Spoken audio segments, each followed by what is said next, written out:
राजस्थान सार्वजनिक परीक्षा संशोधन विधेयक 2023 पे मुझे बोलने का मौका दिया, इसके लिए धन्यवाद सभापति महोदय। सभापति महोदय,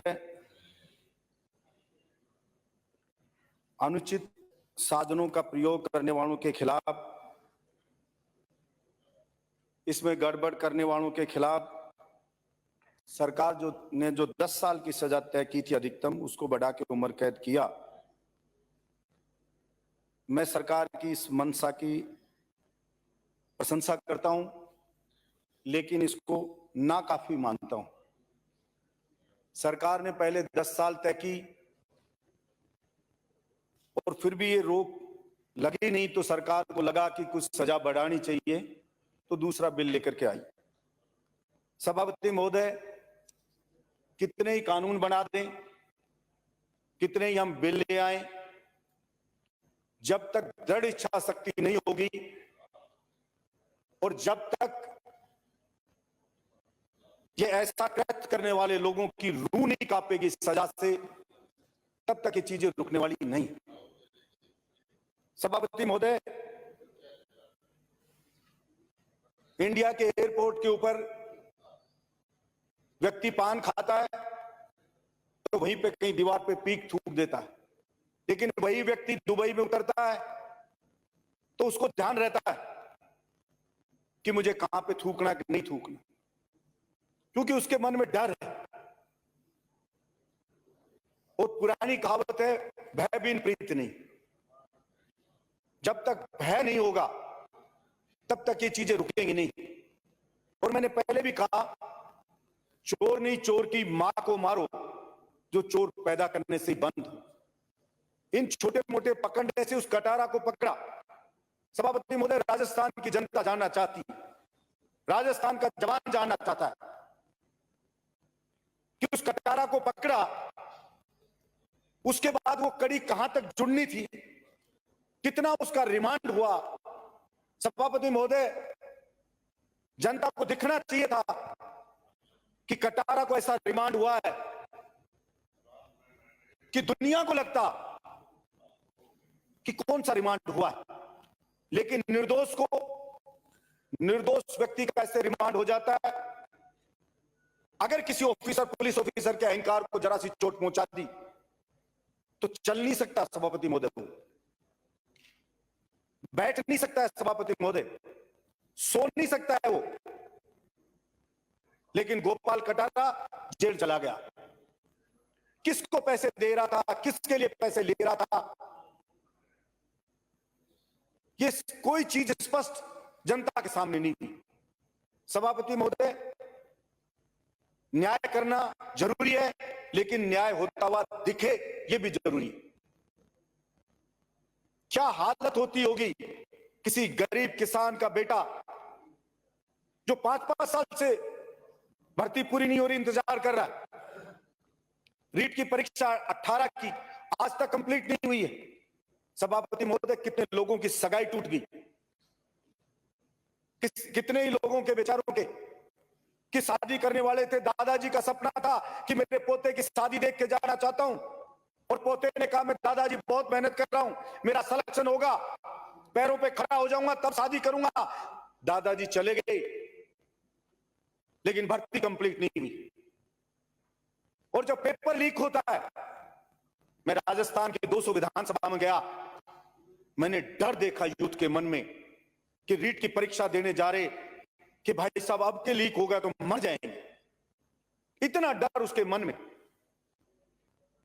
उस यूथ के मन में डर है, लेकिन अपराधी के मन में डर नहीं। मैंने इसी विधानसभा में कहा था, जब मैं सूर्योदय से सूर्यास्त तक इसके विरोध में दौड़ा था, कि मेरे घर पे आके एक अभ्यर्थी ने कहा कि राम कृपाल ने उसको कहा परीक्षा होने के बाद कि मुझे 12 लाख दे तो मैं ओमआर सीट बदल दूंगा। तब मैंने यहां कहा था अगर ऐसा हो रहा है तो फिर सब कुछ नष्ट हो जाएगा। और ये प्रमाणित करता है ये जो गोपाल अरेस्ट हुआ है कि ओमआर सीट बदली जा रही है। इसलिए हमें जानना पड़ेगा उस गहराई में कि कहां लीकेज है। ऐसा इम्पॉसिबल कोई चीज नहीं सभापति महोदय, इसी इंसान ने, किसी ने कल्पना नहीं की होगी कि इतने टन का हवाई जहाज बिना सपोर्ट के उड़ जाएगा, उड़ा दिया। चांद पे इंसान पहुंच जाएगा, पहुंचा दिया, सैटेलाइट बना दी, क्या क्या बना दिया। अमेरिका में बैठा हुआ आदमी वीडियो कॉल पे हिंदुस्तान में बात कर रहा है, ये इंसान ने बना दिया। लेकिन क्या हम इस पेपर लीक को नहीं रोक सकते? लेकिन ये बनाने वाला था, उसकी इच्छा शक्ति थी। एक मरते हुए आदमी को जिंदा कर देता है डॉक्टर, ये मर रहा है जिंदा कर देता है, ऑपरेशन करके जिंदा कर देता है, लीवर ट्रांसप्लांट कर देता है, सब कुछ बदल देता है। लेकिन एक पेपर लीक नहीं रुक रहा है हमसे। ये हमारी कमजोर इच्छा शक्ति को दर्शाता। हम कानून बना करके सिर्फ जनता को यह बताना चाहते हैं कि हमने हमारी ड्यूटी की कर दी है, खाना पूर्ति कर दी है। ये हम जब तक सोचेंगे पेपर लीक कभी नहीं रुकेंगे, चाहे आप उम्र कैद कर दो, फिर भी होता रहेगा। इसके साथ ही साथ बिल लाने की जरूरत थी। सभापति महोदय, मैंने पहले भी कहा यूथ के लिए कि बिल लेकर के आते कि 21 राज्य हिंदुस्तान कैसे हो गए जहां पे राजस्थान के युवाओं का सिलेक्शन रेट 0 है, एक को भी नौकरी नहीं दे रहे। अलग अलग कानून बना के सारी नौकरियां उन्होंने रिजर्व कर ली और मेरे राजस्थान में उनकी नौकरियों पे डाका डाला जा रहा है। इसलिए सरकार को बिल लाके उसके हित की रक्षा करनी चाहिए थी। प्राइवेट कंपनियां हमारी जमीन ली, हमारा पानी ले रहे हैं, पॉल्यूशन हम झेल रहे हैं और नौकरी दूसरे लोगों को दे रहे हैं, स्टेट के लोगों को नहीं दे रहे। सरकार को बिल लाना चाहिए था कि सरकारी में 90 से 100% राजस्थान के बच्चे लगेंगे और प्राइवेट कंपनियों में 75% लगेंगे। या फिर केंद्र सरकार बिल लाए और जो 21 राज्यों ने रोका है राजस्थान के बच्चों को, उनको वो रोकने वाले जो कानून है उनको भी निरस्त किया जाए। सारा का सारा कोई ठेका राजस्थान के जवान ने नहीं उठा रखा कि उसका सब कुछ लुटता रहेगा और वो हाथ पे हाथ धर के बैठा रहेगा। सभापति महोदय, बिल लाने की जरूरत थी। युवाओं के भविष्य को बचाना था तो कि जो ये बड़े बड़े कोचिंग सेंटर है लूट मचा के रखी है इन्होंने, इनके ऊपर नकेल कसनी चाहिए थी सरकार को, इनके फीस निश्चित करनी चाहिए थी सरकार को। लेकिन अफसोस की बात, ऐसे बिल नहीं आते। प्राइवेट स्कूल जो छोटे तो वेलफेयर के लिए होते हैं सभापति महोदय, एजुकेशन उद्योग नहीं है, ये वेलफेयर के लिए होता है। लेकिन बड़े बड़े school, private school 2-2 lakh, 2.5 lakh fees ले रहे, कमर तोड़ के रख दी। किसी के घर में 2-3 बच्चे हैं और जो ईमानदार व्यक्ति है, जो मेहनत की खाता है, तो बच्चों को पढ़ा नहीं सकता उस इंग्लिश स्कूल में, प्राइवेट स्कूल में। लूट मची हुई है। क्या सरकार चेक नहीं कर सकती कि ये वेलफेयर के लिए पैसा जा कहां रहा है? ये ED, income tax, central government के, क्या वो चेक नहीं कर सकते? कि राजस्थान की पुलिस या एसओजी या एंटी करप्शन ब्यूरो, क्या ये चेक नहीं कर सकते? लेकिन सभापति महोदय, सच में तो ये है कि मेहनतकश, ईमानदार किसान, मजदूर का सही में साथी कोई नहीं। दिखावे के साथी जरूर हैं, लेकिन रियल में उसके दर्द को कोई महसूस करे ऐसा लगता नहीं। चुनाव आते हैं तब सभी लोग उनके भाषण नेताओं के सुनो तो किसान को कोई अन्नदाता कहता है, कोई उसको मालिक बताता है, लेकिन किसान की फसल को भी एमएसपी पे खरीदा नहीं जाता है। एमएसपी मिनिमम सपोर्ट प्राइस है सभापति महोदय, कि इससे कम से कम इतने पे तो खरीदो, लेकिन उस पे भी नहीं खरीदा जाता। बाजरा एमएसपी 2400 के लगभग और बाजरा बिकता है 1200, 1250 रुपए क्विंटल। इसलिए किसान को फसल का दाम नहीं मिल रहा, पानी नहीं मिल रहा। सभापति महोदय, यमुना से पूरी दिल्ली बहने को हो रही है, पानी बहता जा रहा है। मैंने पहले भी रखा, सब पर से बजट रोक दो, एक बार इस पानी को किसान के खेत तक पहुंचा दो। अगर वही पानी, यमुना का पानी मेरे राजस्थान में आ जाता, मेरे अलवर में आ जाता, बांध बना के डाल देते। हरियाणा में पानी छोड़ रहे हैं, पंजाब वाले पानी छोड़ रहे हैं, यमुना और हमारे यहाँ पे चंबल खतरे के निशान से बह के जाती है। अगर वही पानी आ जाता तो किसान आबाद हो जाता। आप नौकरी नहीं देते तो खेत में कमा के पेट भर लेता, लेकिन अब पानी सूख गया, फसल नहीं होती है और नौकरी आप देते नहीं हो, इसलिए क्राइम बढ़ता जा रहा है। और अगर ये नहीं रोका गया, जो मैं बार बार कह रहा हूं, पहले भी मैंने कहा है कि राजस्थान में एक युवा क्रांति आपको देखने को मिलेगी। सभापति महोदय, मैं 200 विधानसभा में गया, निर्दलीय विधायक हूं, मेरी कोई औकात नहीं, मेरी कोई हैसियत नहीं, मेरी कोई पार्टी नहीं, मेरा कोई नेटवर्क नहीं, लेकिन इन मुद्दों को लेकर मैं जवानों को गया तो सभापति महोदय 169 विधानसभा तो ऐसी थी जहां जीवन में पहली बार गया, पार्टियों के बड़े बड़े नेताओं के भीड़ नहीं आती है, ऐसा जन सैलाब उमड़ करके आया था कि बलजीत यादव के मुद्दों का समर्थन कर रहे हैं। वो बलजीत यादव के लिए नहीं आए थे, वो अपने मुद्दों के लिए आए थे कि कोई हमारे मुद्दों की बात कर रहा है, इसलिए हम समर्थन दिखाते हैं कि सरकार हमारी तरफ देखे।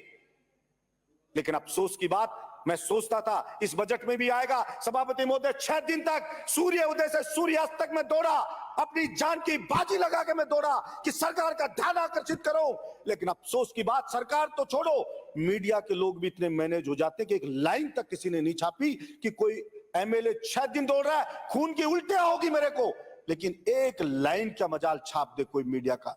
सभापति महोदय, कैसे न्याय होगा कि ना सरकार सुनेगी ना कोई और सुनेगा। और विपक्ष में भी पिछली बार कितने पेपर आउट हुए, तब भी आप देख सकते हो क्या हुआ क्या नहीं हुआ। इसलिए मैं कोई एक नहीं है कि मैं सरकार को कह रहा हूं, विपक्ष को कह रहा हूं, मैं तो कह रहा हूं कोई भी हो, कोई भी सरकार बदले, कोई भी जीत के आए, अच्छी बात है, सब लोग आप जीत के दोबारा आओ, मेरी तरफ से तो शुभकामनाएं। लेकिन निराश मैं बहुत हूं कि इन यूथ के लिए कुछ कर नहीं पाया। और इसलिए मैंने जो मैं कर सकता था सभापति महोदय, जो मैं कर सकता था कि मैं इसमें सीरियसनेस लाऊं मेरी मांग में। मुझे किसी ने कहा सूर्य उदय सूर्यास्त क्यों दौड़ रहे हो, 6 दिन तक क्यों दौड़ रहे हो। मैंने कहा मैं इसमें गंभीरता लाना चाहता हूं कि मैं नेतागिरी के लिए मुद्दे नहीं उठा रहा हूं। जब मैं जान की बाजी लगा रहा हूं तो सरकार समझे कि समस्या गंभीर है और इसको सीरियस ले और इसके ऊपर विचार करे, ऐसा कोई बिल लेके आए। मुझे स्वयं उस वक्त राज्यसभा का चुनाव था, तब भी मैंने रखा था कि भाई ये कानून लाओ ताकि स्थानीय जवान हैं उनके लिए कानून बने, उनकी जो हक है, उनका हित है, उसकी रक्षा हो सके। लेकिन अफसोस की बात कि वो कुछ नहीं हो पाया, ना किसान के लिए कर पाए, ना मजदूर के लिए कर पाए, ना स्कूल पे लगाम लगा पाए, ना उनकी कोचिंगों की लूट पे लगाम लगा पाए, कुछ नहीं कर पाए। इसलिए सभापति महोदय, मैं तो अभी भी कहूंगा, समय अभी भी कई बिल आए, सरकार अगर चाहे तो आगे चाहे 2 दिन बढ़ा करके और ये बिल लेकर के आए, जिससे कि राजस्थान के बेरोजगार युवाओं के हक की रक्षा हो। आप बहुत सारी योजनाएं ला रहे हो, अच्छी बात है, लेकिन इन यूथ के लिए अगर आप सोच लेते, मुझे नहीं पता किसी ने क्या समझाया क्या नहीं समझाया सरकार को, अगर आप इनके मुद्दों को सोल्व कर देते तो आप ये योजनाएं ना भी लाते ना, तो भी प्रचंड बहुमत से सरकार को जिता करके जनता भेजती, वो जवान किसान भेजते।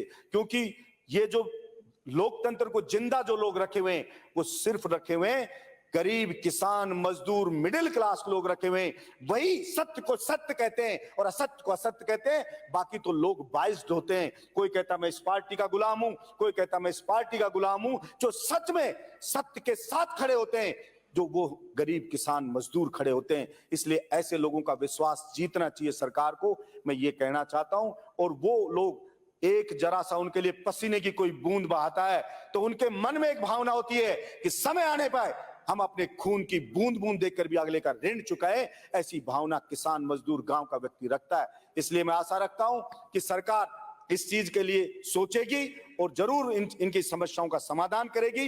मेरी 14 सूत्री मांगे, उस पर सरकार विचार करेगी। और इसी सदन में मैं घोषणा करके बताता हूं, अब की बार तो समय कम रह गया और नया हूं, पहली बार हूं, अगर ये नहीं हुआ तो दोनों पार्टियों के लोग बैठे अगली 5 साल एक दिन ही सोऊंगा और मैं आपको बताऊंगा कि राजस्थान में कैसी क्रांति होती है, ये आपको देखने को मिलेगी। इसी सदन में आपको मैं बताऊंगा, ये मैं आपको बताना चाहता हूं। बहुत बहुत धन्यवाद सभापति महोदय।